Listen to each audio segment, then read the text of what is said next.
ഇത് ആദ്യമായി ഇസ്രായേലിനെതിരെ തുറന്ന മുന്നറിയിപ്പുമായി സൗദി അറേബ്യ രംഗത്തെത്തിയിരിക്കുന്നു. സൗദി അറേബ്യ ഈ അടുത്ത സമയത്ത് അറബ് നാറ്റോ സഖ്യത്തിന് നേതൃത്വം നൽകുന്ന രാജ്യം കൂടിയാണ്.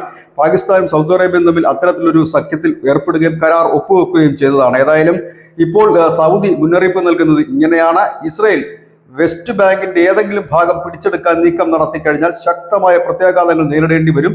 ആ മേഖലയാകെ മറ്റൊരു തലത്തിലേക്ക് മാറും എന്നുകൂടി സൗദി അറേബ്യ പറയുന്നു.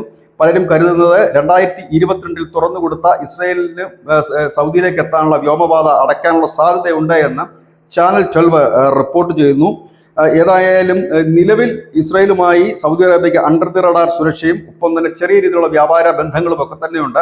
അതൊക്കെ നിലയ്ക്കും. ഒപ്പം തന്നെ അബ്രഹാം ഉടമ്പടികളെ ഇത് ഇല്ലാതാക്കി കളയും എന്നും പറയുന്നു. ഏതായാലും ഇസ്രായേൽ ആകട്ടെ തങ്ങൾ ഇപ്പോൾ തുടങ്ങി വെച്ച കാര്യങ്ങൾ മുൻപോട്ട് കൊണ്ടുപോകുക തന്നെ ചെയ്യും. ഒപ്പം തന്നെ പാലസ്തീൻ രാജ്യമാകാൻ അനുവദിക്കില്ല എന്ന് പറയുന്നുണ്ട്. ഒപ്പം തന്നെ ഇസ്രായേലുള്ള വലതുപക്ഷ പാർട്ടികളടക്കം വെസ്റ്റ് ബാങ്കിനെ എടുക്കണം എന്നുള്ള ഒരു നിലപാടിലേക്ക് നീങ്ങുകയും ചെയ്തിരിക്കുന്നു. ഈ ഒരു സാഹചര്യത്തിൽ ഈ സ്വതന്ത്ര പാലസ്തീൻ അല്ലെങ്കിൽ പാലസ്തീൻ രാജ്യത്തെ അംഗീകരിച്ചുകൊണ്ട് കൂടുതൽ രാജ്യങ്ങൾ കൂടി രംഗത്തെത്തുമ്പോഴാണ് സൗദിയുടെ ഈ നീക്കം.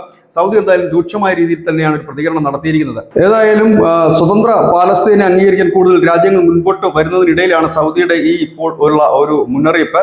ഇത് ഏത് രീതിയിലുള്ള പ്രത്യാഘാതങ്ങളാണ് അവിടെ ഉണ്ടാക്കുക എന്ന് ഇപ്പോൾ നിലവിൽ പറയാൻ സാധ്യമല്ല. ഏതായാലും ഈജിപ്റ്റ് ഒരു ഭാഗത്ത് അവരുടെ സൈന്യത്തെ അണിനിരത്തി തുടങ്ങിയിട്ടുണ്ട്. അത് ഈ ഗസയിൽ നിന്നും മറ്റും വരുന്ന വലിയ രീതിയിലുള്ള അഭയാർത്ഥി പ്രവാഹത്തെ തടയാനാണ് എന്നാണ് ഇപ്പോൾ പുറത്തു വരുന്ന വിവരം. ഏതായാലും പശ്ചിമേഷ്യയുടെ യുദ്ധമുഖം മറ്റൊരു രീതിയിലേക്ക് മാറുകയാണ്. News desk Malayalam.